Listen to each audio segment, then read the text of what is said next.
Bonjour à toutes et à tous, regardez-moi cette illustration. C'est juste incroyable, non? Toute cette diversité de colibris. Et ce n'est qu'un tout petit aperçu de la richesse de la vie sur Terre. Des millions d'espèces, toutes différentes, toutes uniques. C'est ce qu'on appelle la biodiversité. Mais alors comment est-on arrivé là? Comment expliquer cette fascinante explosion de vie? C'est l'énigme qu'on va tenter de résoudre ensemble aujourd'hui. Voilà la grande question qui va nous guider. Comment, au fil des millions et des millions d'années, la vie sur notre planète est-elle devenue aussi variée? C'est une des plus grandes questions de la biologie et on va la décortiquer ensemble, étape par étape. Pour mener notre enquête, voici notre plan de route. D'abord, on va chercher d'où viennent toutes les différences entre les êtres vivants. Ensuite, on verra comment l'environnement joue un rôle de sélectionneur. Après, point très important, on fera bien la différence entre une théorie scientifique et une simple croyance. On verra aussi en quoi tout ça nous concerne directement. Et pour finir, on fera un grand résumé. Allez, c'est parti. Bon, on entre dans le vif du sujet. Avant même de parler d'évolution, il faut comprendre quelque chose d'essentiel. Dans une même espèce, que ce soit chez nous, les humains, ou chez n'importe quel animal, tous les individus sont uniques. Mais pourquoi? Qu'est-ce qui fabrique cette diversité? Il y a en fait deux grands moteurs. Le premier moteur, c'est la mutation. Imaginez que l'ADN, c'est un peu comme une immense recette de cuisine. Eh bien, une mutation, c'est une petite erreur de frappe qui se glisse dans la recette, complètement par hasard quand on la recopie. C'est cette petite erreur qui est à l'origine de toute la nouveauté dans le vivant. C'est comme ça que de nouvelles versions d'un gène, qu'on appelle des allèles, apparaissent. Et je le répète, ce processus est totalement aléatoire. Le deuxième moteur, c'est la reproduction sexuée. Alors attention, elle ne crée rien de nouveau. Elle, son rôle, c'est de brasser les cartes. Elle prend les allèles qui viennent d'un parent, ceux qui viennent de l'autre, elle mélange le tout et hop, ça donne une combinaison absolument unique chez le descendant. C'est pour ça qu'on a un air de famille, mais qu'on n'est jamais la copie parfaite de nos parents. Et tenez-vous bien, regardez ce chiffre, 100. C'est, en moyenne, le nombre de nouvelles mutations, qui n'existaient donc pas chez nos parents, que chacun d'entre nous transmet à ses enfants. Eh oui, ça veut dire qu'on est tous techniquement des mutants. Ça montre bien que la création de diversité, c'est un processus qui ne s'arrête jamais. Ok, maintenant qu'on sait d'où vient toute cette diversité, la question c'est qu'est-ce qu'il en advient? Pour comprendre ça, on va prendre un exemple hyper connu en SVT, un vrai cas d'école, la phalène du bouleau. C'est un petit papillon de nuit qui va nous aider à visualiser le mécanisme clé de l'évolution, la fameuse sélection naturelle. Alors, suivons un peu cette histoire. On est en Angleterre vers 1850. L'air est pur, les troncs des arbres sont clairs, couverts de lichen. La plupart des phalènes sont claires elles aussi, un camouflage parfait contre les oiseaux. Puis, c'est la révolution industrielle. Les usines crachent de la fumée noire et les troncs d'arbres deviennent tout sombres. Et là, surprise, la forme sombre du papillon, qui était très rare, devient hyper majoritaire.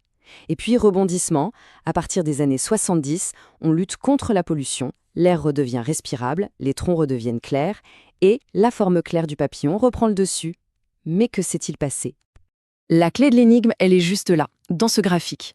Des scientifiques ont montré que sur des troncs clairs, les papillons clairs ont 78% de chances de survivre, contre seulement 68% pour les sombres, une différence de 10%.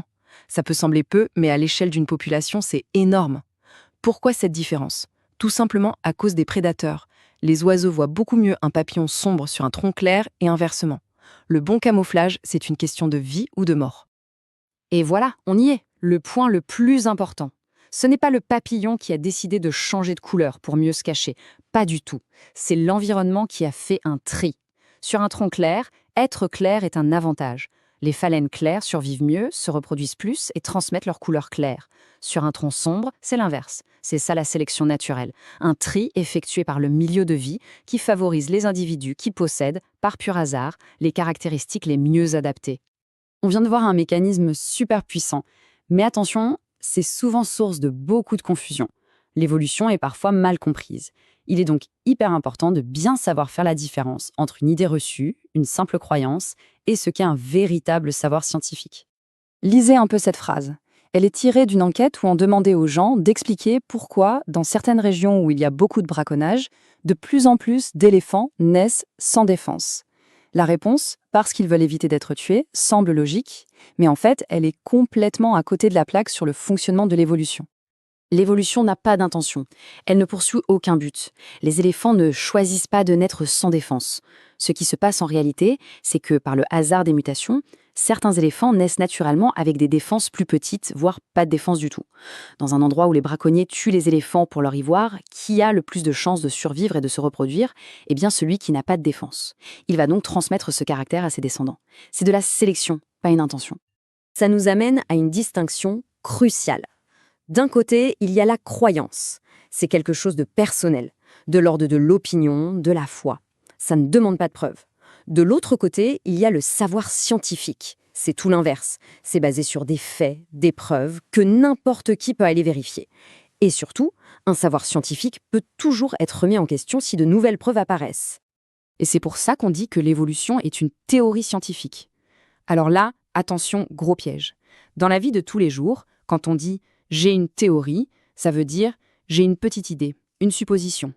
En science, une théorie, c'est tout le contraire. C'est le plus haut niveau de connaissance qu'on puisse attendre. C'est un ensemble d'explications super solides qui s'appuient sur des milliers de faits vérifiés et qui expliquent de manière cohérente une grande partie du monde. Bon, tout ça c'est bien beau, mais concrètement, à quoi ça sert de savoir ça dans notre vie de tous les jours? Eh bien en fait, les mécanismes de l'évolution et de la sélection sont absolument partout autour de nous et ils ont un impact bien réel sur nos vies. On a beaucoup parlé de la sélection naturelle, celle où c'est l'environnement qui fait le tri. Mais il y a aussi la sélection sexuelle, quand ce sont les partenaires qui choisissent, comme le paon qui fait la roue pour séduire la femelle. Et puis il y a la sélection artificielle, et celle-là, c'est nous, les humains, qui la pratiquons. Quand un agriculteur choisit de replanter les graines de ses plus beaux épis de maïs, ou quand on fait se reproduire des chiens pour leur gentillesse, c'est de la sélection artificielle. Tous nos légumes, nos fruits, nos animaux d'élevage en sont le résultat. Allez, on arrive à la fin de notre parcours. C'est le moment de synthétiser, de faire le point, pour être sûr que les idées les plus importantes sont bien claires pour tout le monde. Voici le mémo de ce qu'il faut absolument retenir. Alors, si on résume toute l'histoire, au départ, il y a le hasard. Des mutations apparaissent et créent de la nouveauté. Ensuite, la reproduction sexuée mélange tout ça à chaque génération. Puis, l'environnement entre en jeu et agit comme un filtre. C'est la sélection naturelle. Les individus qui, par chance, ont les bons caractères pour survivre dans ce milieu s'en sortent mieux et ont plus de descendants. Résultat, au fil des générations, ces caractères avantageux deviennent de plus en plus fréquents. Et voilà, ça, c'est l'évolution. On peut donc maintenant répondre très clairement à notre grande question du début. Comment évolue la biodiversité? Eh bien, c'est le résultat de ce duo. D'un côté, la création de diversité au hasard, et de l'autre, le tri de cette diversité par la sélection naturelle. Et pour finir, une question pour réfléchir. On sait que notre planète change très très vite, notamment avec le réchauffement climatique. Maintenant qu'on comprend comment fonctionne l'évolution, la question qui se pose est: les espèces vivantes auront-elles le temps de s'adapter? Est-ce que le hasard des mutations et la sélection naturelle seront assez rapides face à la vitesse de ces changements? C'est l'un des plus grands défis pour la biodiversité de demain. Et voilà, notre enquête est terminée. J'espère que tout ça vous a aidé à y voir plus clair. Si ce cours vous a été utile, n'hésitez pas à laisser un pouce en l'air et à vous abonner pour ne pas rater les prochaines leçons. Merci et à très bientôt.